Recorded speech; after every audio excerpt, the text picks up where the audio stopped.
Welcome to Proust My Startup, the podcast that offers you a glimpse at the personalities of the people that make the local startup ecosystem in Malaysia. I'm Vanessa Muledus, aka Brand Shifu with an H on Instagram, the founder of North Branding Consulting Boutique Agency. I'm a brand strategist, 24/7 immersed by the sides of entrepreneurs, startups, and SME founders. As a brand consultant, a mentor, but also an entrepreneur program facilitator, an investment jury, and a business angel. In Proust My Startup, I want to really discover who are the people that make our local startup ecosystem. Because I'm a brand strategist, I want to understand how their personal brand might influence or shape the corporate brand of their organization. Today's episode is recorded from CloudMile's Center of Excellence in Kuala Lumpur, Malaysia. Startups thrive on innovation, and CloudMile is here to fuel that journey. As a leading AI and cloud technology company in Asia, they help businesses drive digital transformation and growth, leveraging machine learning, big data, and cloud solutions. With a team made up of certified technical experts and a strong network of technology partners, including being one of just 40 Google Cloud Managed Services providers globally, CloudMile has supported more than 1,200 companies through consulting, technical, and managed services. I've seen it firsthand with my own mentees, tech startup founders. The Center of Excellence in Kuala Lumpur, Malaysia, now offers startups a collaborative space to explore generative AI, data management, security, and more, and advance their digital competitiveness with cloud and AI adoption. So if, like them, you want to experience it yourself, visit today my.cloud. And now, back to our episode. Today's guest is Lester Leong, Country Manager at CloudMile, our sponsor, a hyper-growth startup in AI and cloud. So buckle up and let's take a deep dive. What is your idea of perfect happiness?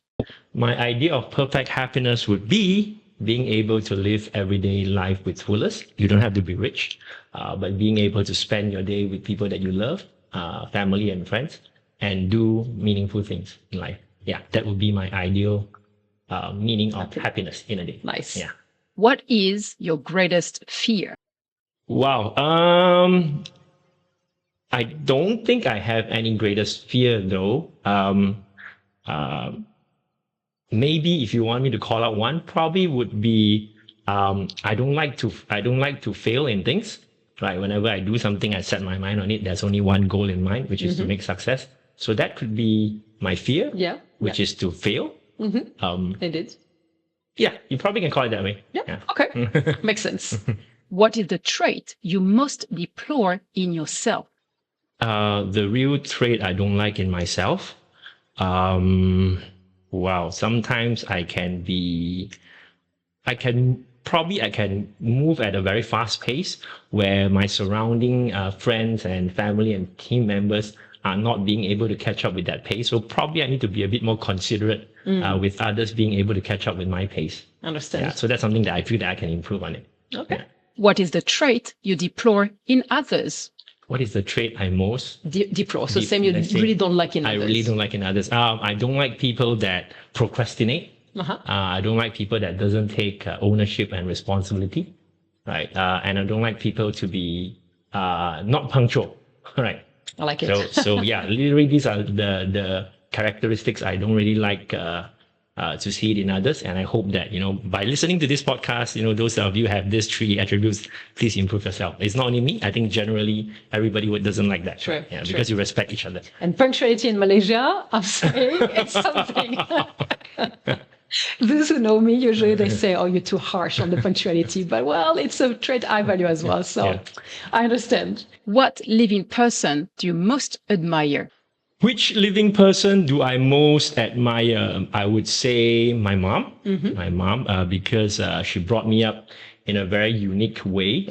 For example, right, I was born in the 70s, right? So you can guess my age.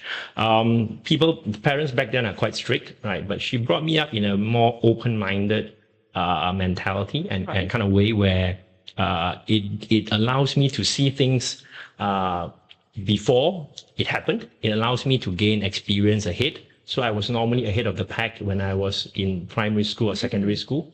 So for example, right, let me give you this very good example.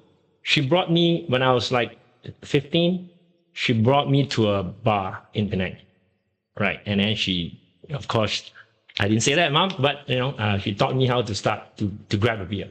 And I asked her, hey, all my friends are non-legal to go to a bar at that age. I mean, we are only legal to go to bars or clubs in Malaysia at 16. Yeah. Why would you do so? And she said, hey, you know why? I'd rather bring you so you do not have the curiosity when you turn 16. And you will do the right thing. You don't do things I don't do. And most importantly, you can lead the pack to bring your friends when you are 16 so that you guys don't fall into the wrong company. So that kind of thinking, she brought me up in that manner. I see what you're saying now. And by having that kind of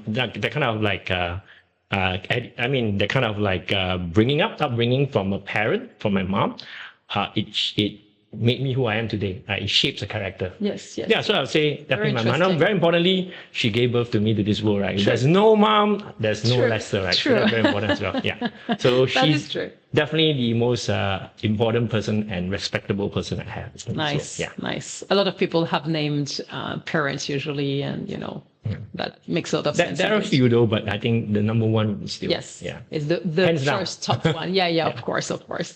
What is your greatest extravagance? Greatest extravagance. Taking the risk and start CloudMile back in pandemic, right? So that's my greatest extravagance.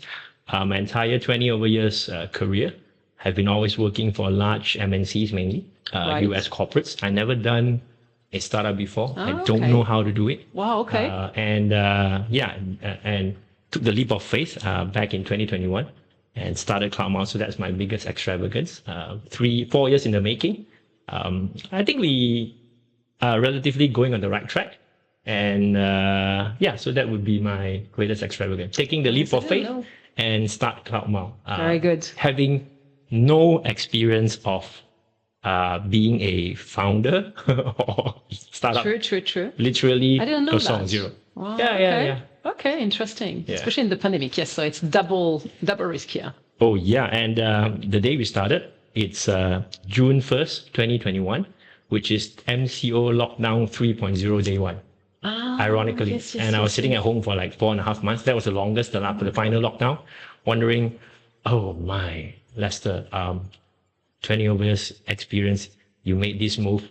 Looks like it's the wrong move. That time I was The like, sky is talking I now. was like, oh man, I was wondering in life, what did I do? But resilience pulled me through. And I think today, fast forward coming to our 4th year anniversary, we have a strong 50 people and we have achieved many good milestones together. Yes. Yeah, and still going. Of course, And it's yeah. good. What a journey.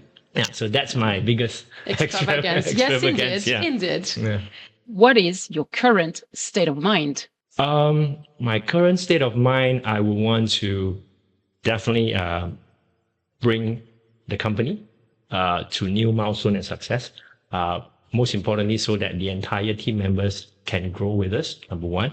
Number two, while doing business, we can contribute back to the nation, at least with a little bit to help put Malaysia in the Southeast Asia map from a digital technology perspective. And also being able to do back CSR, like nurturing talents, and also help startups in the Malaysia scene. So that would be my top of mind at the moment. And number two would be trying to have a work-life balance, which at the moment is not going very well. Yeah. Definitely not going very well. So I really hope that that day will come that I can achieve that balance, right? Yes. Yeah. Better momentum here. Yeah. So that's top of my mind at the moment. Right? Understand. Yeah. Okay. What do you consider the most overrated virtue? Virtue. Most overrated virtue. Example. Something like everyone would be after those days. Oh, you should do this. You should be like that. And you feel like, yes, but there's more to it, or, it's not so important. I would think maybe the most overrated virtue is that maybe many individuals would like to, I don't know, sell themselves too much or publish themselves too much on social media. I don't know. I think so.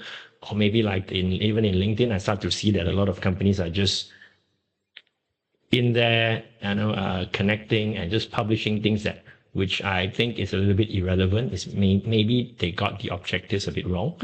They are just doing it for the sake of doing it, but everybody's doing it, and I think by doing that, it helps them get a better brand image or a company image, which I think probably they got the digital media or platforms a bit wrong. So probably you can retune have a clear objectives of why are you doing so.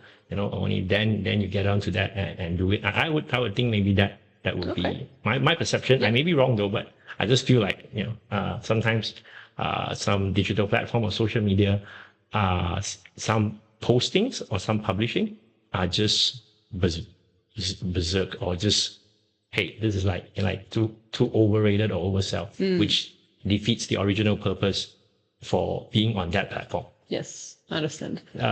Just my view. Okay, and accepted. On what occasion do you lie?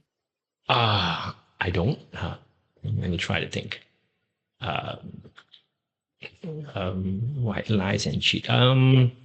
Maybe to even friends or even some of our partners or family members.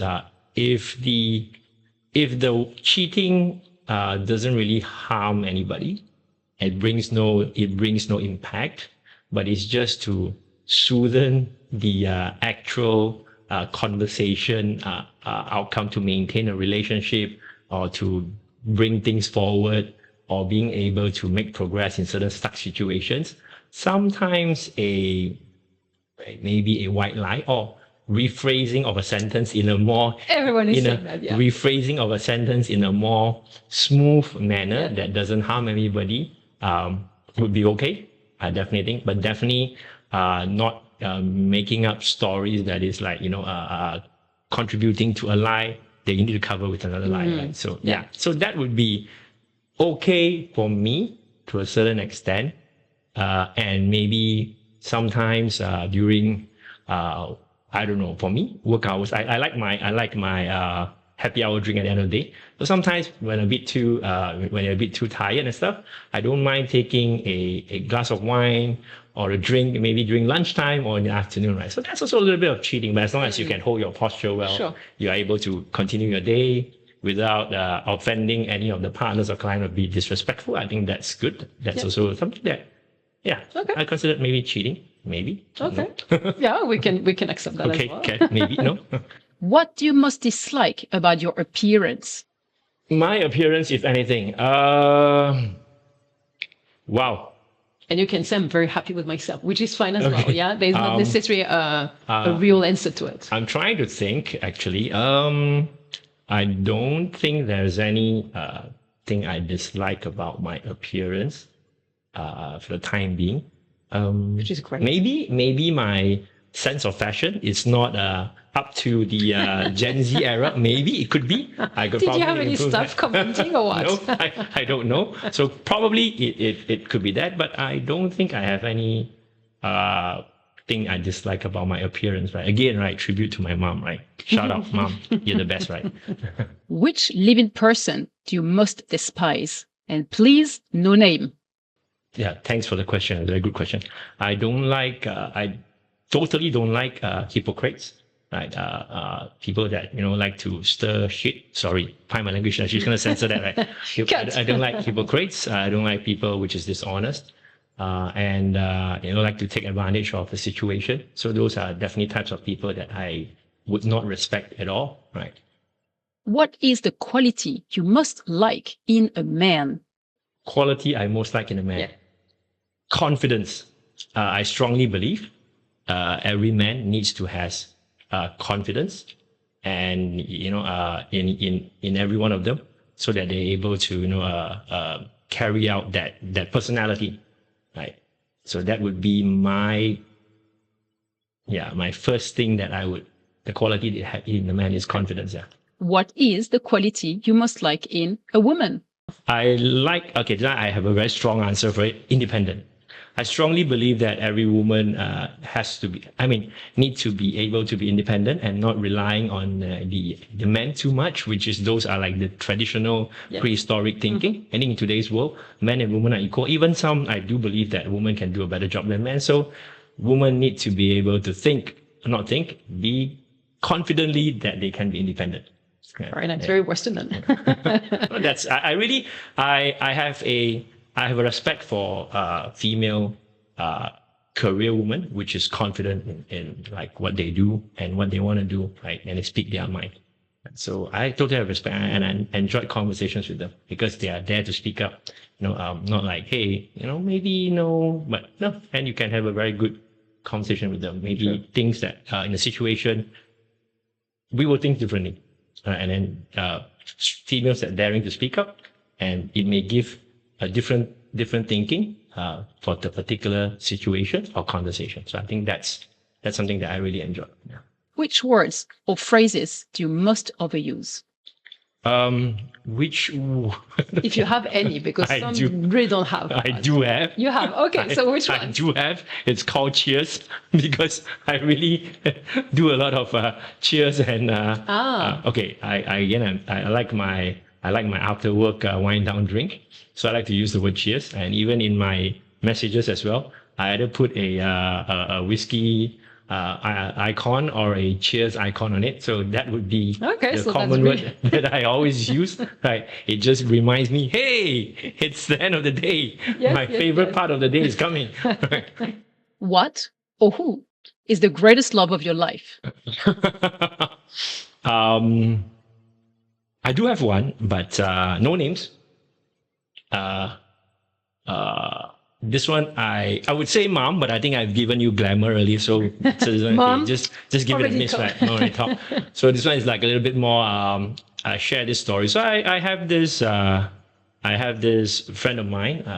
We used to date some time back, and I think we have all potentials to be a great couple in the making. We had so much similarities, right? Thinking, vision, style.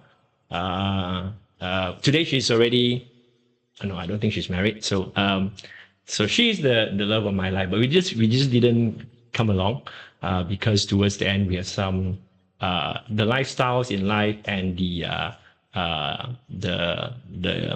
the way we wanted to move our lives. We had different views, right? Strong different views. Right. Yeah. So understand. Yeah, but sometimes we are still. We can be in love but not seeing the future together. We chose our ways differently, right? She chose richness and fame over stability and humble, right? Yeah, so yeah. I understand. Yeah. It's pretty foundational indeed. I cannot name names, but I think if you're seeing this, she knows who I'm talking about. Okay. Okay, That's a nice joking. story though. Yeah, it's a good story. Oh, there's more to it, but that will be another day. Yeah, and it's public here, so you want your privacy as well. Yeah, definitely not. But thanks for sharing. But I'm happy. You know who you are. I'm happy for what you're doing now. Right? And you live a great life. You have my blessing, right? Yeah. Oh, that's nice. Now we're still friends.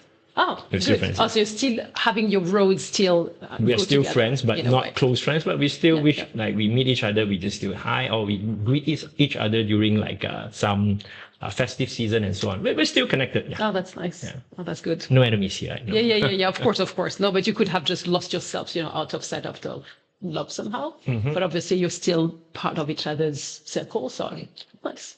Where or when were you the most happy? When and where was I the happiest? Oh, of course. I'm a fan of soccer, and my favorite team has always been Italy. Okay. Right? So my happiest moment, there's two. Right, in 2006, where they won the World Cup, and in 2022, where they won the European Cup. So in my entire life, I get to watch my favorite team lift two major trophies. Nice. So that is like my favorite moment of all times. And in 2006, I happened to be in Berlin when they lift the World Cup. I kind of like experienced like stampede at the ground, right? Because everybody was celebrating. Yes. So that those two are my happiest moments. Because I mean, I don't know, but many of you, if you're a soccer fan, you would know, especially England, sorry. You probably live your entire life, but you don't get to see them lift any trophy.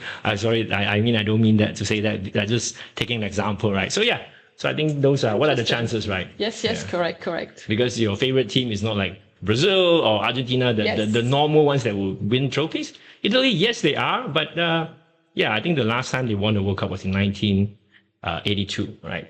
So the 2006, that's like... So they are a bit of an outsider. They are like, they are tier one, but they are not like the normal, the usual favorite football nations. I think maybe in the world ranking, they probably rank top 10, but not top 3 or 4, right? Yeah. Sure. Yeah, I should know better because France usually is among the soccer nations. Yeah. So that's my happiest moment, right? Happiest moment. Nice. Yeah. Okay, interesting. Which talent would you most like to have? Which talent would I like most to have? Not me, but others? You. Oh, me. Oh, me, myself. If you had any other talent that you are not having right now, which one would that be? Which talent would I most want to have? I would say, let me think. Wow, this one.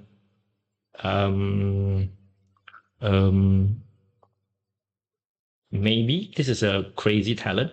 I would love to be able to fly a plane. Oh, yeah, okay. Yeah, fly a plane. Again, back to my when I was a child, in primary school.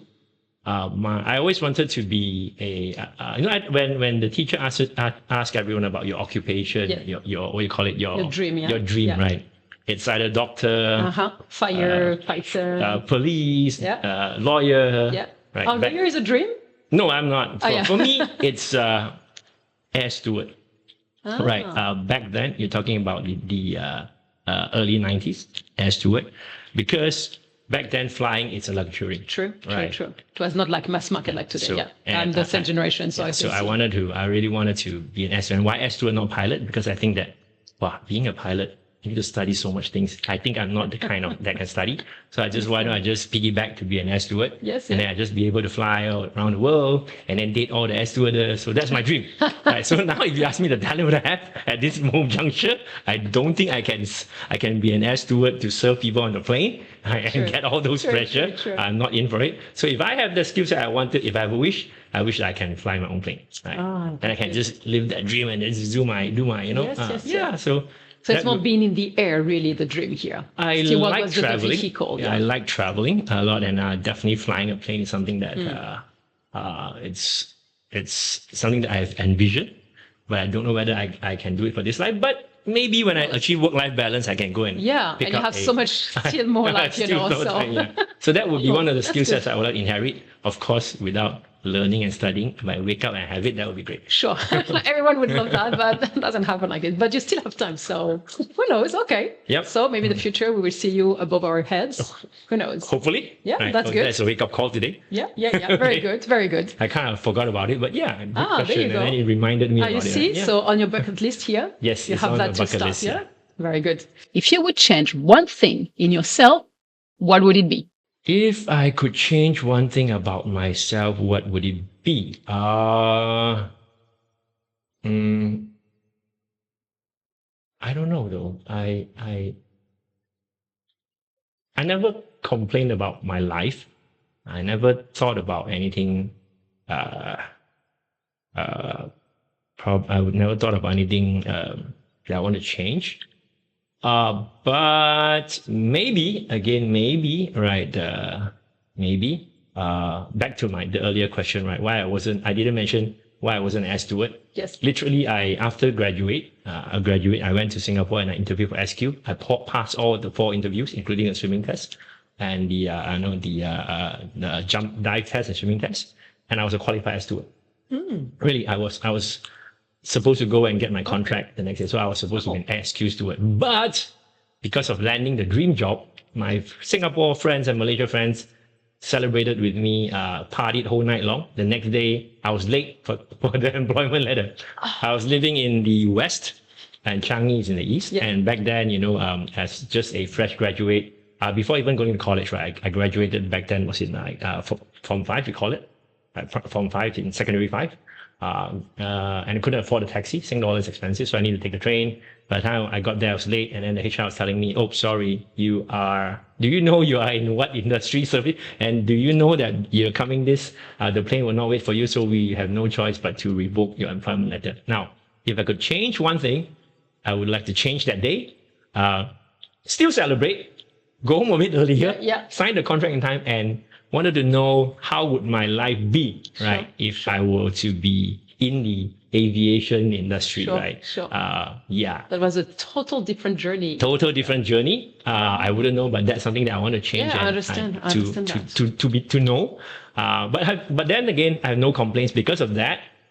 Because of that situation, I landed myself in IT, and it has brought me where am I today, right? Sure. But I relate to this kind of, I would like to know. Yeah, definitely would like to know. And it's all connected. It's all connected because after I didn't get my agreement, I was too ashamed to go back to Penang and let my parents know about it. I think they will kill me because of party, celebrate. Yeah, it's a hard one to So I share. continued to stay in Singapore, and this is where the earlier thing came, the white lie situation. That as long as you don't create that tension. And one day I realized that in order to continue to stay in Singapore as a visitor pass, I need to land a job. And I went for any interviews I can. And that's where I landed my first job in a local Singapore IT company.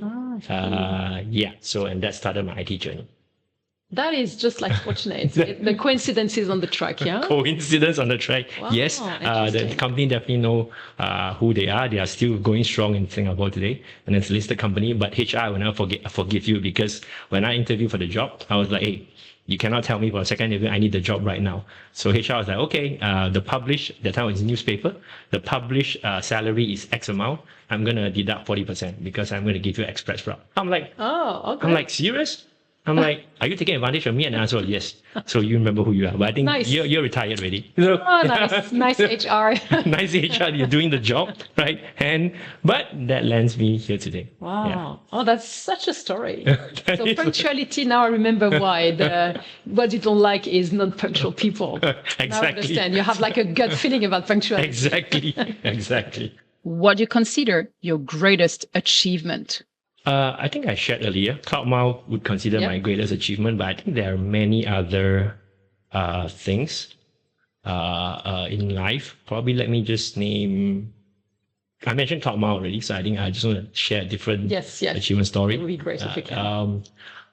I would probably say being able to because I mentioned I was in Singapore, right? So 11 years ago, after my late father passed away, I took a decision to come back from Singapore to Malaysia because my mom just wouldn't like to go to Singapore to retire. Thousands of reasons. Right? And being the eldest son in the family, I have one younger brother. His career was taking off, and he had a contract to go to China for 5 years. Yeah, by the way, he's in the semiconductor industry, and it makes sense for him. Right. So in order to be closer to my mom and take care of her, I took a huge leap of faith, pay cut, sacrificing a Sing dollar pay, and moved back to Malaysia to take a ringgit pay, which didn't give me a lot of leverage. And I have a lot of commitment in Singapore, which I need to. I still need to continue to hold on to it. So I would say making that sacrifice at that time of my career, which it's going uprising in Singapore, right, and had to start all over again back in Malaysia because I got zero network, I got zero industry trend knowledge in Malaysia. Even though in IT, same trade, but you don't know anybody. I came back at 2011 like fresh. Apart from my friends, my school friends, my uni friends, zero. So I would, and that's like 14 years until the making today. I would say that based on what the people that I've met, the network that I've built, and the career that I have walked in Malaysia would be one of my biggest achievements as well. Indeed. Yeah. You have many milestones in your life, actually, I must say. I live I live a very okay. exciting Yeah, life. right. I live an exciting life. Of course, there are proper things to do, and I do a lot of wild things and crazy things. Maybe as long Maybe as we'll the see, question yeah? goes along, you will be able to probably right. So yeah. So again, all these Interesting. were back to the fundamental where the teaching of my mom from young, right? Yes. Think big, don't be afraid, do the right thing, Yeah. you know, go for it. Right. Yeah, So yeah. yeah. So I have a lot of different milestones in my life. Yes, And yes, some are situational, right? Yeah, of course, Yeah. of course. But yeah, that's great. That's great. If you were to die and come back as a thing or a person, what would it be? If I were to die and come back as a person Yeah, or a thing. or a thing, Yes. or a thing, what would that be? I would come, if I were to die and I were to come back, I maybe would come back as a, I don't know, as, I would, as a, I would say a thing that maybe, let me put it this way. If I come back and I would come back and take a trade-off, right? I would take trade-off that there would be zero natural disasters in the world, right? So that would be, okay. I want to take that because I want to say God, but I don't think I have. Yeah. I don't think, I have that capability. Definitely no way. Sorry, no offense. So I would trade off as by, trading off natural disaster in the world, right? So that I think we can all live in a more better place. That would be what my thought process is. Yeah. Very impactful for the world. Because sometimes you just read all this like natural disaster plague and stuff, right? Even the recent earthquake in Myanmar and stuff. It's quite sad and stuff like that. Yeah. And you lose lives for it, right? True. So, True. yeah. True. Where would you like most to live? Malaysia, Yeah. for sure. oh. A lot of the guests here are Oh. straight Malaysia. Okay, I'm gonna be more specific. Penang, Malaysia. Right, my It's your hometown. hometown, yeah? My hometown, I love it. But the recent years is getting a bit not so livable for local Penangites because. Don't get me wrong. The local state government is doing a good job by promoting Penang, as the go-to spot, right? True. But for local Penangites born there, it means traffic, and it means Yes. high price. Traffic, yes, and it means right. So then again, that has always been my retired destination. I mean, my destination to retire definitely is going to be in Penang. Okay. Nice. Definitely not KL. I don't think you can retire in KL decently. Nope, definitely in Penang. I still love where my roots are. There's just so many memories, right? Just so many friends, families, and the pace. You have like the sea, the mountains, True. natural, a lot of greeneries in Penang, and the food is just mwah. So Penang, right? Best place Penang, ever. Malaysia, and definitely Malaysia, right? I've been working in Singapore, and along my entire 26 years career, I've been traveling. Sometimes I got short posts to different countries across APAC and even US and Europe. I still love it here, right? Even though the only sad thing is that our ringgit is not a strong currency, right? But I do hope that one day we definitely, our government can do the right thing and we rebound. I'm still looking forward to it, to go back to the day one Sing dollar equals to 190 ringgit. Oh, yes, it would be great. It was.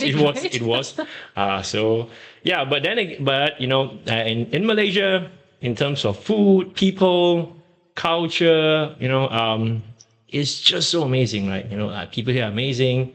Love the local culture. There's so much culture in Malaysia. All the delicacies are amazing, right? So, and most importantly, we do not have natural disasters in this part of the world, right? That's true. Although you're surrounded by quite so many dangerous places. Yeah, and we have a lot of natural resources and a lot of things to do in Malaysia. I just love it, right? True. To give an example, if you feel hungry at night, you take a car, you go anywhere, you can get supper anywhere. That's anywhere, true. right? 24/7, easy, convenient. Yeah. But if you are in different countries, maybe in States or Europe, you need to probably drive like an hour. Or you don't find anything. You don't find anything. I can tell you in France, night there is nothing. Exactly. So yeah, Definitely, hands down, Malaysia. Malaysia, very good. Very nice. Definitely. What is your most treasured possession? My most treasured possession would be my family members. And when I mean family members, all my CloudMile team members. I don't call them team, or I don't call them employees. I don't call them staff. I always use a word, and actually every CloudMiler knows in every of the meeting. I call them La Familia, right? So every time I call them La Familia. So this is my most treasured La Familia asset, which I would call it up, right? Nice. Because by far this is the team, strongest team I have in my entire 26-year career. And we work very closely like a family, right? So great. everybody's like, brother, sister, younger brother, elder brother, father, grandfather, grandmother, right? That's a bit too. It wouldn't be. So definitely, I think the team, right? The CloudMile team, right? My family. That is nice. Right. So if any talent is watching at some point this episode, this is CloudMile culture. Yeah, you need to be. When we select talents, I think the criteria is that we need to make sure the talent is able to come in and immediately blend with the family, right? Yeah, so that's very important. So I think the entire CloudMile team definitely knows. The La Familia word is very strongly incorporated. Okay. La Familia, right? Nice. The Italian roots here from your Italian teams, soccer teams. What do you regard as the lowest depth of misery? Lowest depth of misery. Yeah, the saddest situation for you to be in, or for anyone else.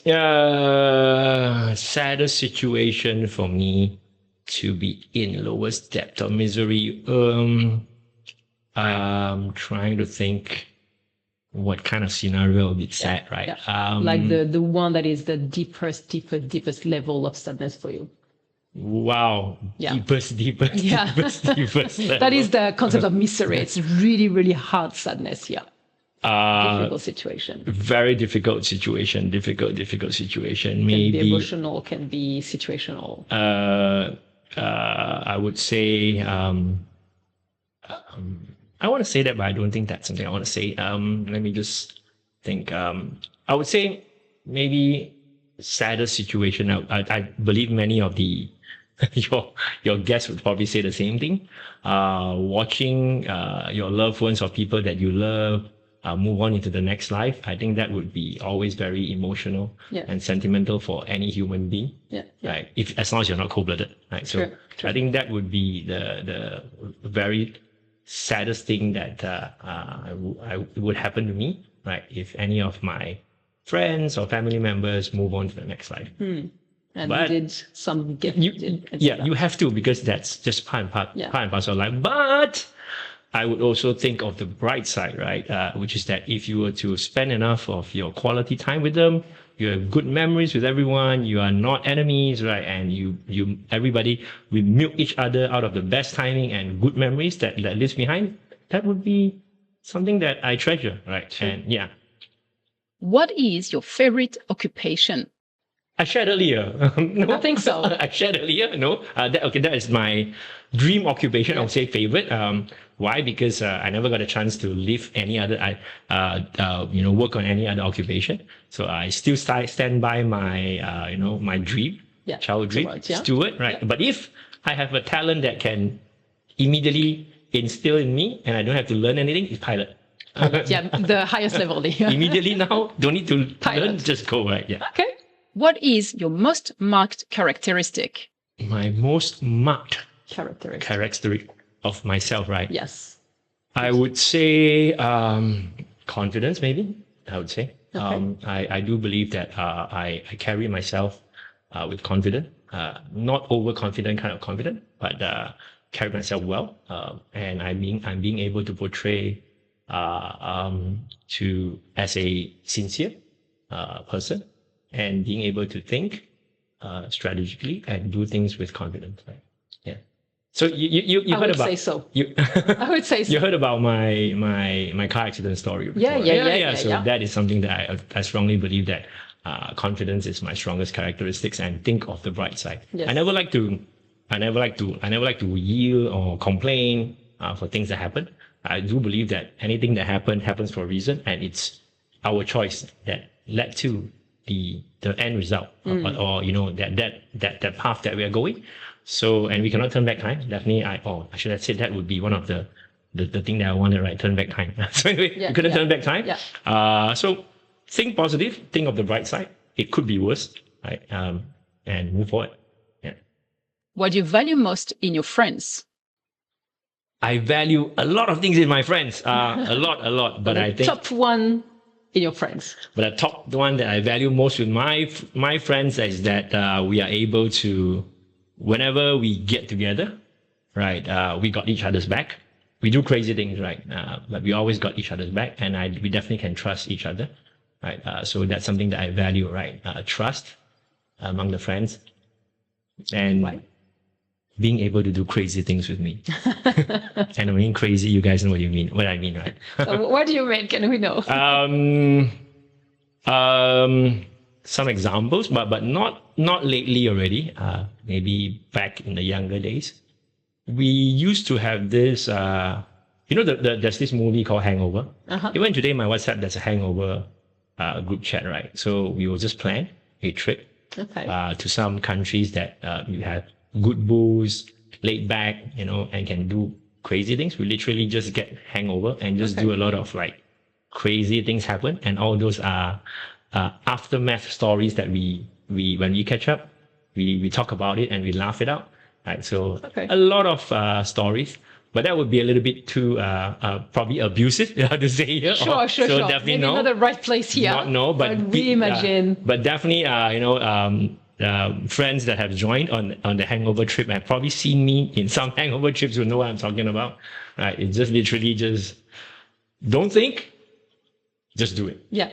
And then it's memories for the future, yeah? Yes, exactly. And until today, we talk about it, we laugh about it, right? Nice. Yeah. I see. So it's when you're younger, usually that goes with it. But obviously you still have that wilderness somehow.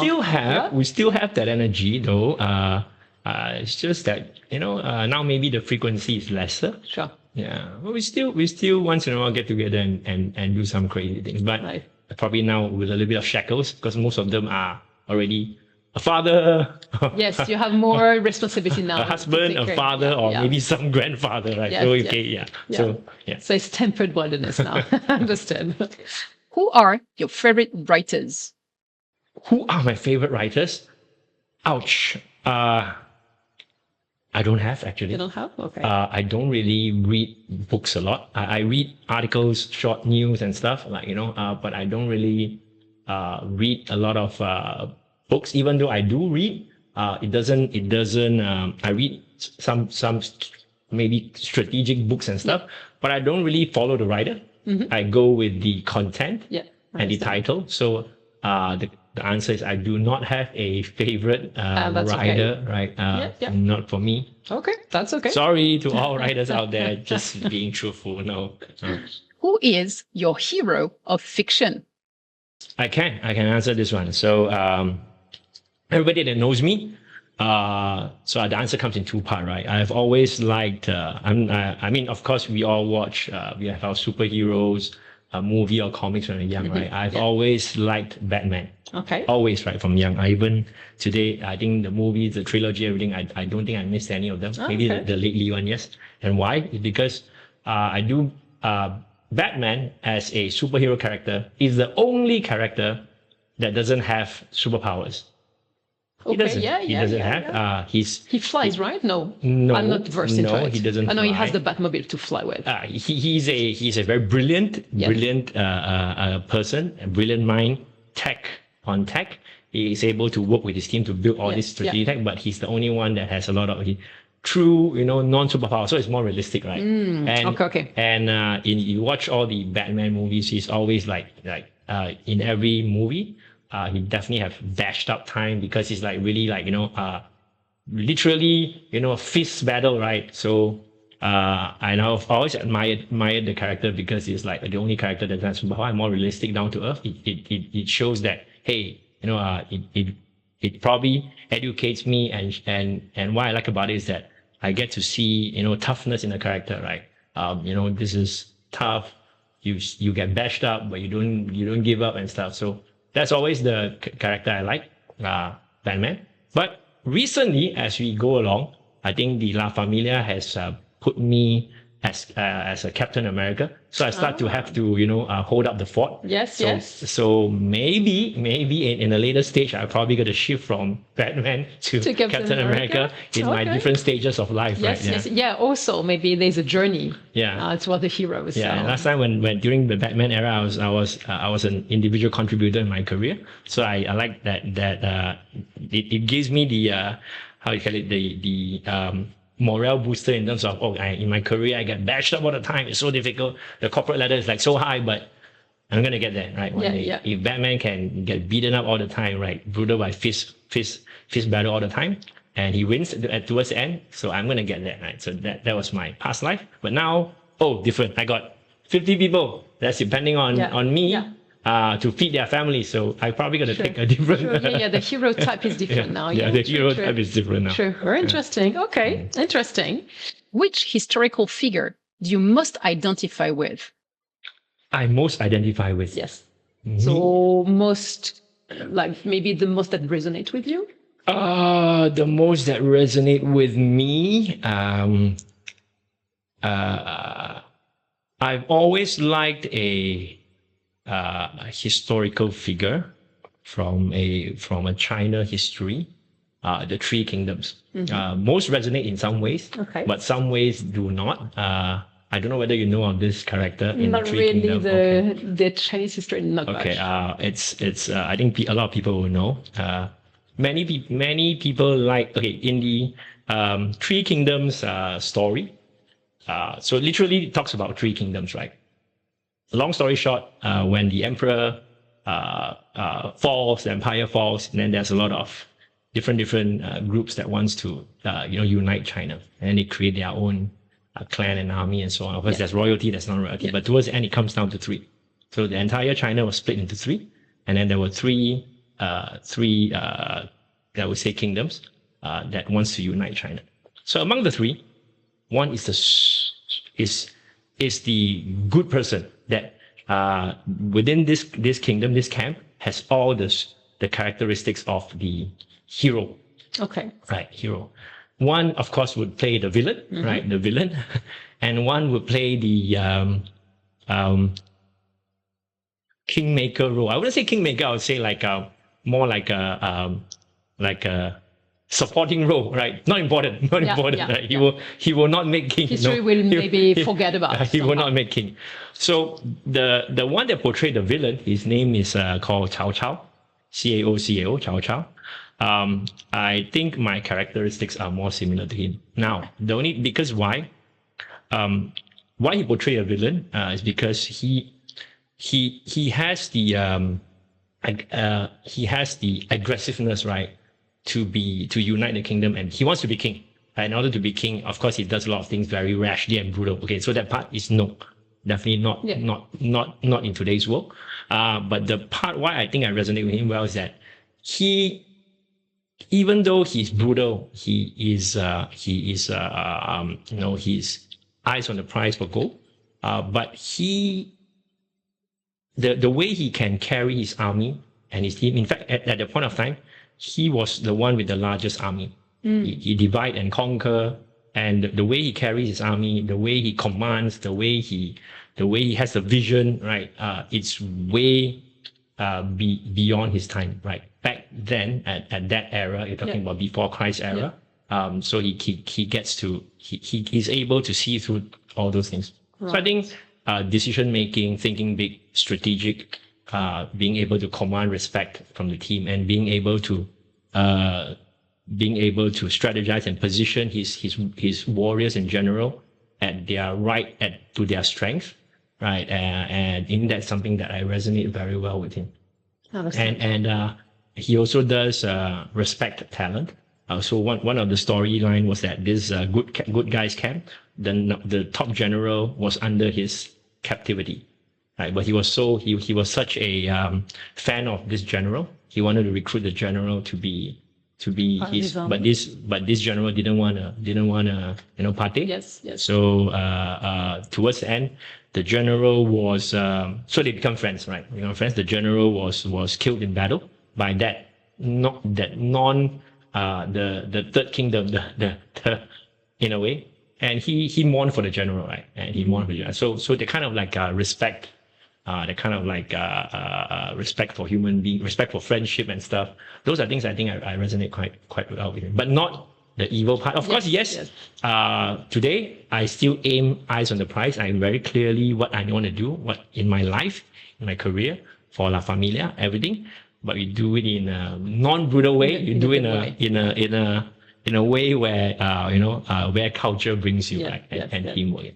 Yes, I think now you're telling me the story. I think one of my previous guests has shared that story.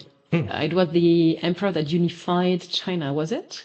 Okay, that's a bit different. That was pre-Three Kingdom. Okay. This is post. So the emperor that reunited China is called Qin Shi Huang. He I don't know, some say he didn't pass on. He found the what do you call it, the amulet, not amulet, the forever what do you call it, the capsule or the formula to eternity life. Oh, okay. That's like myth. I don't know. So after his empire collapsed, right? This Three King happened. So that Qin Shi Huang is a bit different. When he united China, because China that time was, you had multiple currencies, multiple language, and stuff. So he had to kill off a lot of scholars, burn a lot of books, right? So he can unite the entire country to single currency, single language, and probably like single rule and single law. So he was brutal back then. So some say he's brutal. What was in my mind, yeah. Some say he's brutal, but if you think back, I don't know, back at that time, in order to unite at wartime, right, you need to probably do it, but maybe went a little bit too far. Right? Yes. I understand. Yes, so that was why I thought it was the same person you were mentioning. Oh, mine was post. Different times. Different times. I appreciate. Yeah. And Chinese history, I think, is super big. So, super. All righty. Who are your heroes in real life? I have a few. I would name them as these are people that again. Family members, all those early mentioned. Mom, you're always my hero, but you are the first one done. So I have a few mentors in my entire career, right? One in Singapore, one in Malaysia, right? So both are, I would say, are my heroes in my life. So the mentor in Singapore showed me how to be compassionate, how to have a big heart and be able to take situations in, right? Because we were in a very unique situation whereby back then because he's been a old timer in organization and he's my mentor, right? And my boss back then. So the organization decided to it's again an overseas company. Organization decided to pressure some individuals to leave the company, but do not want to provide any compensation. So and a lot of MNC will do that. They do a lot of drastic measure, but that's not US MNC. It's a Korean MNC. Okay. So they promoted me to be his boss.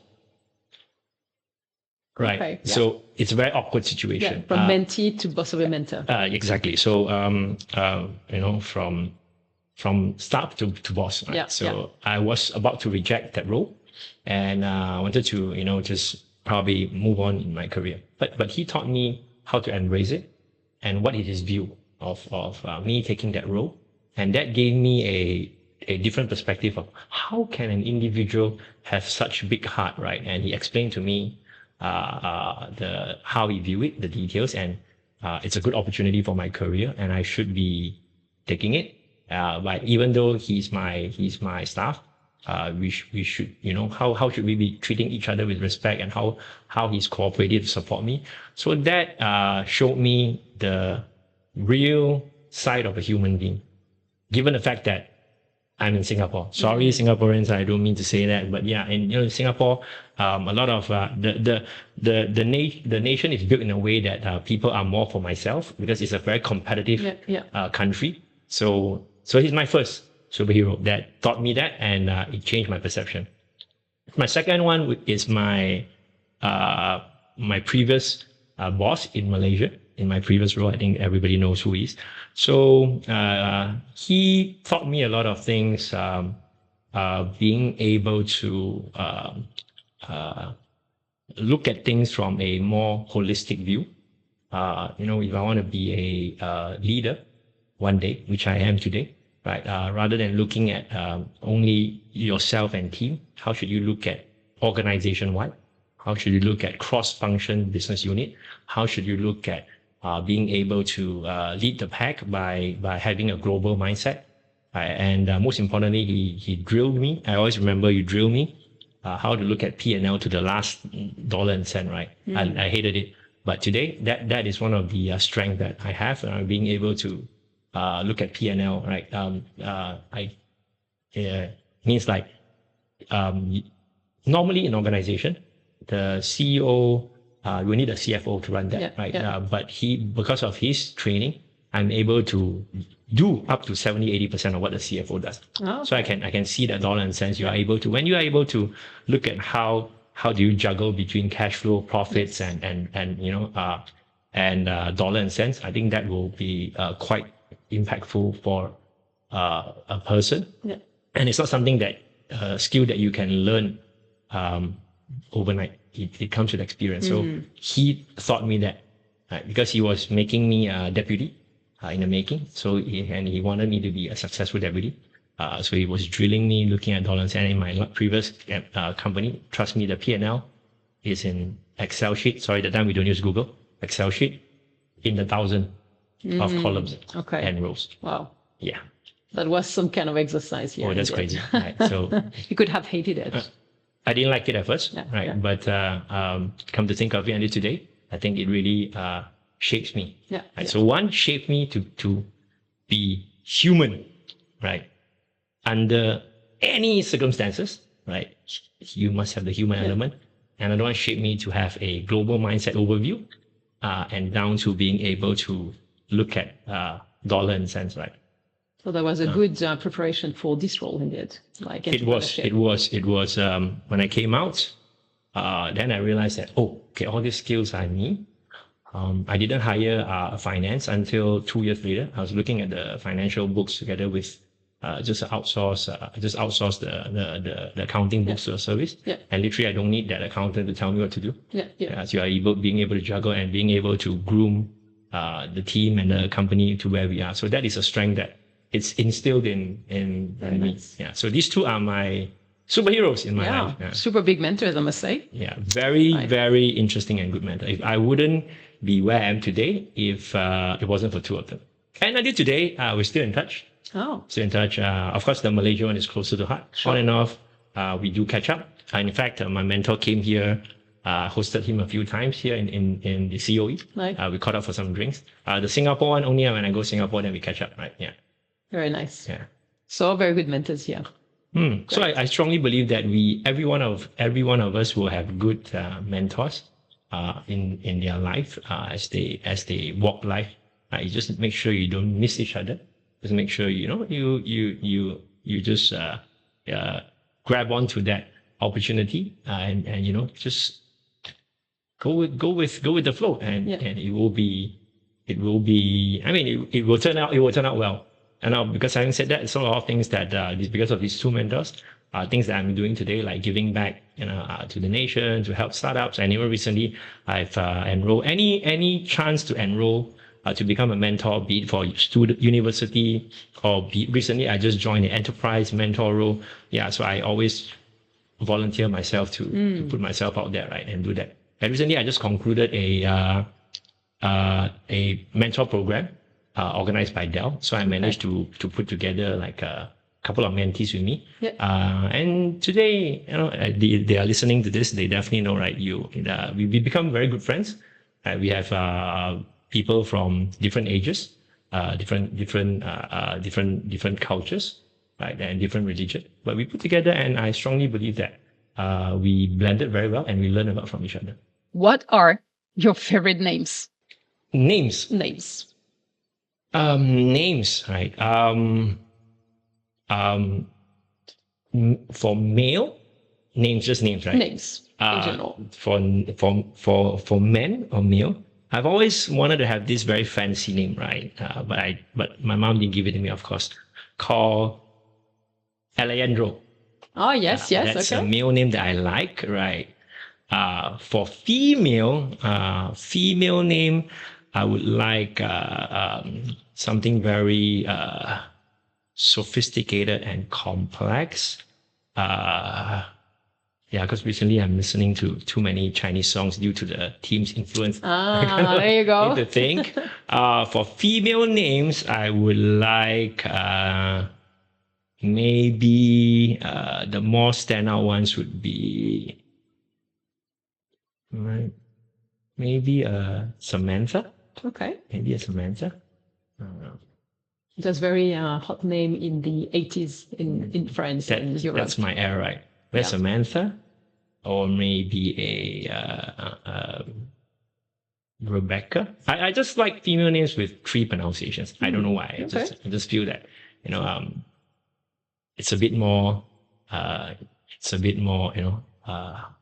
don't know, just maybe flowing, right? Rather than just a 2 name. I don't know. Yeah. Now it's an era of 1 to 2 syllables. I can do with my kids. So now it's 1 to 2, definitely. Yeah, I just like to have. But our generation, I think, for sure, my friends and all were more into the 3, 4 syllables, longer names indeed. And now it's not so much common anymore, I think. Yeah. So. Okay, that makes sense. What is it that you most dislike? Most dislike in general. I thought we had that question. No? Somehow in a different way. Yeah. Most dislike in general would be I make it a bit fun, right? Mostly dislike in general would be if there's no whiskey in this world today, there you go. Stop production, right? I would definitely dislike it. Or maybe Depths of misery. At the end of the day, right? End of the every long day and tiring day, I don't get my glass of single malt, right? That would be the thing I most dislike. In general, the rest of the things I can tolerate. I understand. Okay, interesting. What is your greatest regret? I think I shared earlier. The steward. Yes, that would be one. Another one would be again, it's all tied back to the reason I came back and make the decision to be closer to my mom. Yeah. My late father passed away, and back then I was in Singapore for 11 years. I seldom come back to Malaysia. Right, I didn't spend a lot of time with him. Of course, I do come back for festive season and so on, but I also have to entertain my friends and stuff, right? I know younger days you go out. So until the day he passed, right, I realized that my younger brother was living in Penang. He knows my late father much better than I do in many ways. I realized that, I kind of I have that gap in my life that I probably didn't know my old man a little bit better. I could have probably done things. I could have spent more time with him. Right, so that's one of the trigger point that today I'm back here, and I'm very close to my mom. That's one of the reasons people knows that I'm very close to her. She goes whenever she's around. I'll just bring her around wherever she goes. I'm not shy to introduce her to my friends and anybody else. So that would be one of the things that I think I didn't do really enough, and I didn't have the chance to go back in time and do it. I understand. Yeah. I can relate. It's not easy to live abroad from a family standpoint. You have some choices to make, and that might splash over in a bad way. So. Yeah. Another one would be the steward. Right? I didn't know what would it be if I were a steward today. So I would love to know the different path we could have taken. Yeah. If it was not this life, what else? But there's no machine for that. So too bad. How would you like to die? Wow. Yeah. It's a big question. It's a big question. I think I would definitely hope that I can achieve all the things I want to achieve in life, be it for personal or for my career path or even for my people surrounding me. So after achieving that, those things in life, the way I would like to move on and pass away would be in a very non-suffering manner. That means, please, no disease, no illness, just peacefully in my sleep. Yeah, yeah. That would be the most ideal way. But of course, after doing everything that I want to achieve right now. So yeah, that would be my answer. Nice. The most important thing is no sickness, no disease. You don't suffer, because if you were to get diagnosed with any of these, it's not only that we suffer, the people surrounding ourselves also suffer. So that's something that I don't want to see. Right? Yeah. I understand. Yeah. All right. Wow, that's a very tough question. That is, huh? It's not easy, this one. It's not. What is your motto? My motto? Oh, okay. This is very clear, right? We live life to the fullest, right? So I learned this from a friend. It's called YOLO, right? This is a Gen Z word, YOLO. So I think that's my motto as well. Okay. Yeah. Very nice. This episode is also sponsored by Hippies, and I want to thank you for supporting this show. Hippies is the go-to talent partner for scaling up startups in Malaysia and across Southeast Asia. Whether you're building your first tech team or recruiting that game-changing head of growth, Hippies gets it done. They're not your typical recruiters. They are builders themselves, backed by real industry experience and a strong regional presence in Malaysia, Singapore, and Indonesia. Hippies Tribe is fast, sharp, and human. They don't just fill roles. They help you build momentum. And if you're a candidate listening, trust me, they will help you find a role that feels right, not just one that looks good on paper. This is what I really value in Hippies. They come from the field, from the real startup ecosystem. They too know what building a startup or working in that fast-paced and demanding environment means. Like they say, Hippies is for the bold, by the bold. So check them out on hippies.com or drop them a DM on LinkedIn. So now, can you introduce your organization in a 1-minute elevator pitch?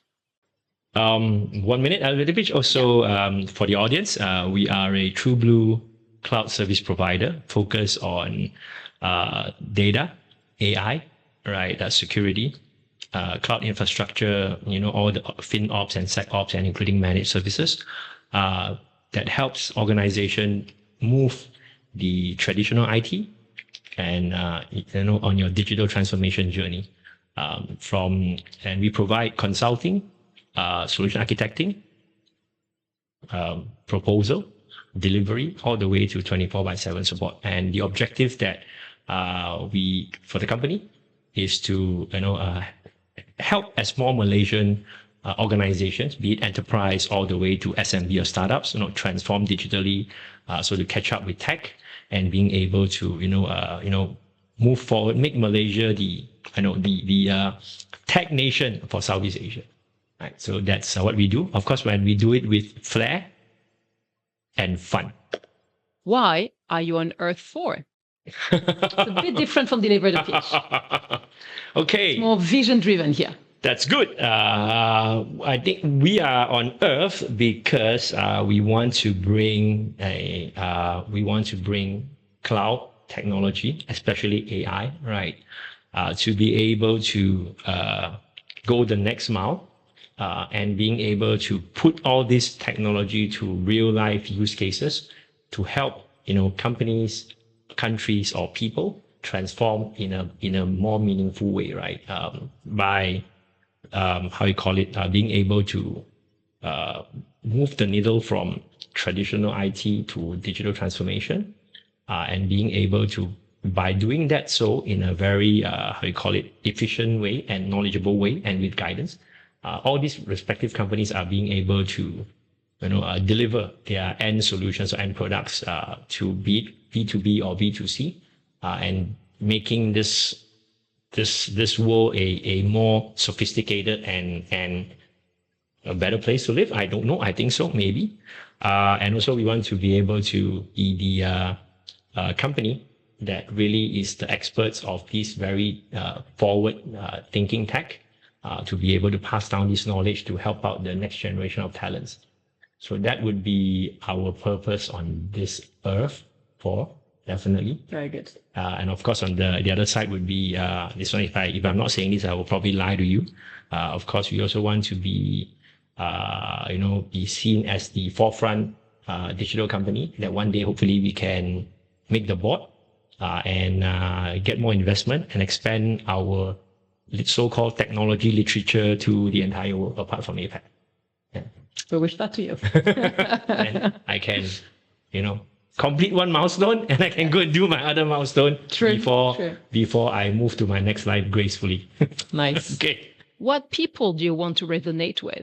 What people do I want to resonate? What kind of core target audience here? Wow, our audience is quite wide. Actually, do a lot of things, right? So maybe I share in that manner, right? Most of our clientele, or I call partners, are in the enterprise space, right?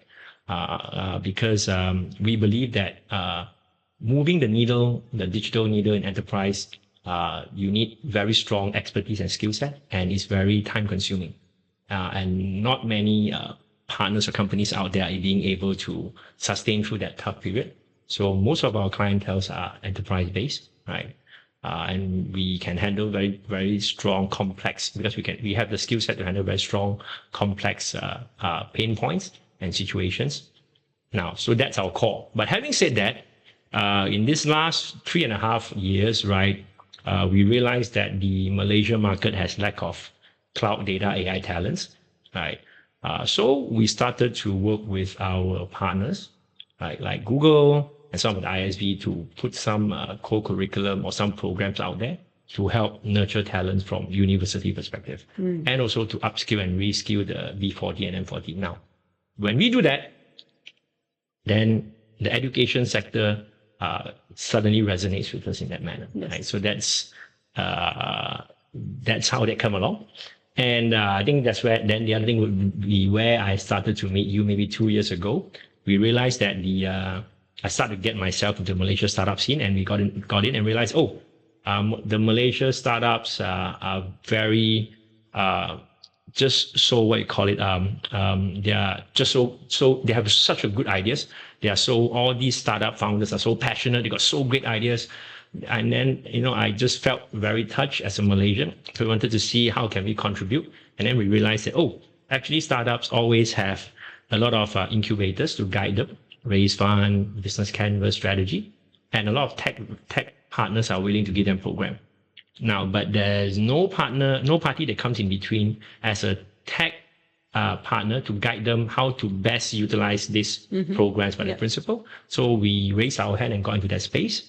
And while doing that, we also resonate with startups, right? Sure. So to break that answer, we have resonate with enterprises, we have education system, and we have startups. And because while doing some of this stuff, we caught the attention of some of the GLC or the Malaysian ministries, and then now we start to resonate with them to how do we amplify all these good things, right? In probably a state level or national level. Very interesting. So that's the natural move now.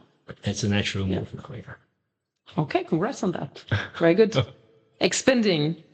All hopefully, right. Hopefully, because the education and startup part is literally it's like doing CSR, right? We don't really, it's not business. It's like we have to really take the time and effort to do it, right? Yeah. And why we still want to continue to do that is because, like I mentioned, one part is give back, and then the second part is, right, when we walk the talk and do it, the 50 La Familia members of mine will follow that trait. Right. And one day when they go out there, right, and they be their own boss or they join another company, they can bring this core value to where they are and further amplify it. So I think that's the main thing. And these values shapes a person. So I can hope that I can shape the entire family to the right path. It will be good for their career development and their career goals as well. Yes. I understand. Very nice. How different are you from your competitors? Sorry, again, I apologize. I would say, first thing first, we don't really look at competitors in the market, right? because I think we have similarities in industry. That means there may be some partners like that doing things that CloudMile is doing, but we do believe that the pie is huge enough, right? Definitely is an entire pie huge enough for everybody. And looking at all the news that all these hyperscaler data centers are coming in the next year or two. In fact, some already here, like your AWS, your Google, your Microsoft, Oracle, you name it, right? I think all these guys, even your NVIDIA, it will move the needle for the nation's digital journey. Definitely, right? So traditionally, all the old ways of doing things will slowly move to the new way of, we call it the new way to cloud. Pie is big enough. We don't think we have any competitors, right? But we definitely have to uphold our level of capabilities at all times, right? Just need to make sure we don't chase after the pack, but we just do what we do best and continue to learn and upgrade and be humble. So I think that would be how I see the market. So I don't see any competitors. I do believe that we can collaborate in many ways. So that would be my view. So many of these industrial partners that knows us well, we are friends. We don't really compete. Of course, sometimes we do, but it's a healthy competition. Yes. Right? Yeah. Doesn't mean that it's like, how to say, fierce competition leading to that behaviors. It's more like competition as a whole. You are a few to offer maybe something. Exactly. Yeah. Ideally, we should do that because this is something that I learned from why I like Penang, right? During in my past company, I was tasked to, apart from KL, later I expanded my portfolio to Peninsular Malaysia. So when I was back in Penang one day, I don't want to mention names, don't worry, but this is how Penang works, right? We were, if this podcast goes out, I think the Penang client, anyway, it's no secret. So when I went back to Penang, I realized that in an opportunity, in a project, right, the customer can be sitting with three partners. Yeah. And then they were discussing how do we do this amicably so that it's a win-win for all four parties. Right? We don't go into a cutthroat situation and under-deliver. We don't go into an overcommit situation and cannot deliver. And we don't go into a very pressuring situation where timelines are all wrong. So they really sit it out and have the gentleman agreement. This is what we do. Of course, not taking advantage of the situation. It's a win-win for four parties. Customer gets the best offer, best service with the right skill set through the right partner at the right optimized timeline and support accordingly and within that budget. And it's legit.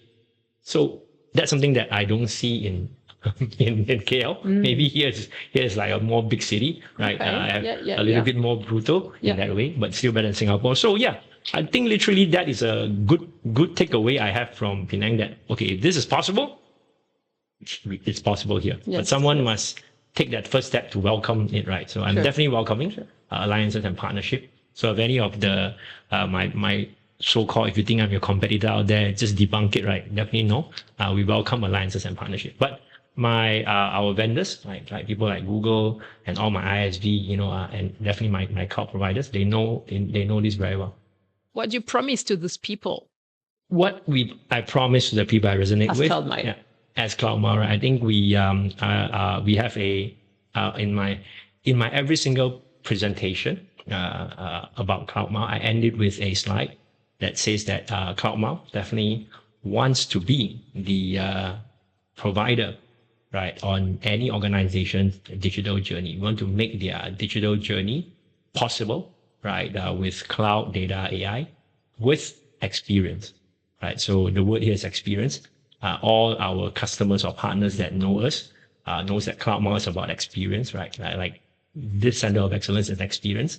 The way we do things is an experience because we strongly believe business is about trust, and trust comes with good working experience or good partnership experience. Then you can build that trust. So that would be our promise that we will be that trusted partner of choice to help you on your digital journey with experience. Very good. Right. If you notice, right, you go to the front door, we have hanging clouds. Yeah. Everyone can touch the cloud. So we purposely did that in design, right, to tell people that, hey, because when you do cloud business, it's cloud, right?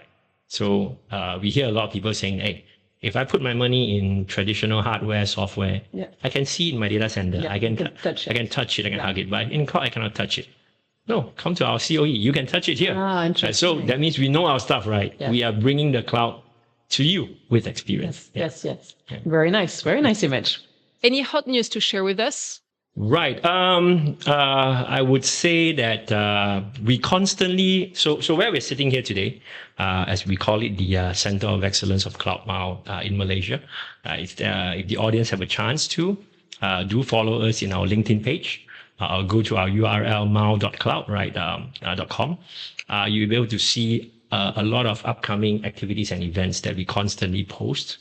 Some are publicly invited. Some are only for closed doors, right? I think mostly for those public invited ones, if you want to have a chance to get engaged with us, do sign up with us, follow us on LinkedIn, follow us on, I think we have Facebook and YouTube channel as well, social media. Sign up for those publicly activities because those are more like educational, training. It can be also knowledge sharing, right? Where it will be very helpful for the community. And you can take that opportunity to have a chance to visit our Center of Excellence, which we strongly advise every Malaysian should, because you will get to experience a whole new modern workspace powered by tech. Right, so that would be what I wanted to call it out to the audience. Which particular activity and so on, not to say I cannot remember, but there's too many to call upon, right? So, like I said, just get in touch with us, follow us. We're more than happy to host you, right? We're more than happy to get in touch with everyone, right? And why we are doing all these, people may ask us, right? Hey, come on, every organization has a business to run, right? But why are we doing this? Because this is something that very close to heart, right? What we wanted to do is that we hope to build a community, right, within this ecosystem, from CloudMile being the heartbeat. So how this community works is that, imagine we have enterprises, we have education and talents, right, and we have startups or SMB or the ecosystem, and we have our tech vendors behind us.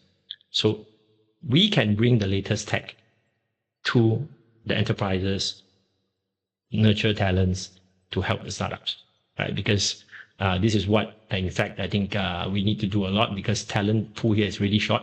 I understand that a lot of those good talents will go to Singapore to earn a times 3. True. Only an idiot like me came back to do the other way around, divided by 3. Someone responsible, let's joking. I'm just joking. And in startup scene, a lot of startups today, they don't have an AI strategy or plan. The PLC or the VC's investment, they may not attract that much of VC. So this is something they're lacking. So imagine and in order for them to catch up with tech, you need a partner in between or enabler to guide you, because if not, you can just do a lot of self-reading, but with our daily job, we just couldn't, find a way. Imagine we bring tech to all these organizations, and when they have enough talent pool, we can promote the talent pool to our enterprises or startup or even our tech vendors, so that we can adopt in own talents in country, and we don't have to bring in too many foreign talents. Sorry, I'm not saying that I'm against foreign talents, but hopefully Malaysian can have our own in-house homegrown talents. That will be definitely top priority. And after that, these talents can help these organizations nurture. They can be the trainer or they can be the influencer to promote tech, right? Second, we have the startups, right? The startups are there, but a lot of times, in order for them to open doors to enterprises, it may be difficult because they may have good tech, but they may have shortage in salespeople, or they may not have good salespeople that understands their tech. Yeah. Normally, the CTO or the CEO or the founder does everything. Yeah. Poor guy, right? Or poor her, right? So what we provide here is, with the community, we can also do business matching, right, for the startups, through the startups into our enterprise client community, not only in Malaysia, but potentially Southeast Asia and APAC, because we are an APAC company. So just imagine, with all these possibilities are made available, because we need to have a space that's able to put this together, right? I think if you don't have a space, you probably have to rent a venue or go out there, and when it costs money, I think all these things will start to, the pieces will come together. Now, True. So that's why I strongly urge everybody to come to our COE, because this is where, what I mentioned earlier, everything happens here. So every other day we have all these events, whether it's introducing talents to corporates, introducing startup to corporate to come for tech visit, technology vendor to introduce new technology to all these corporate startups, education and so on. So that's the center heartbeat. Everything happens here. So we urge everyone to join our community so that you can play a part. And then, with this community growing bigger and stronger, we can be self-sustainable within the ecosystem, right? And you have a very nice COE location here to carry out all those activities. Sure, Yeah. sure. And that would be- COE means Center of Excellence. Yeah, exactly. This when you're here. Yeah, exactly. Very good. Yeah. All right. Thank you for inviting this community to jump, into the train here. So More than happy. very nice. All right. But the community must be, when you come over, you give it a thought, right, to know that what you want to contribute and how you can contribute, right? We are more than happy to do that. Like slowly, even recently, we have gotten a lot more. Like I started to have some partnership with Sunway iLabs. We are also doing a fintech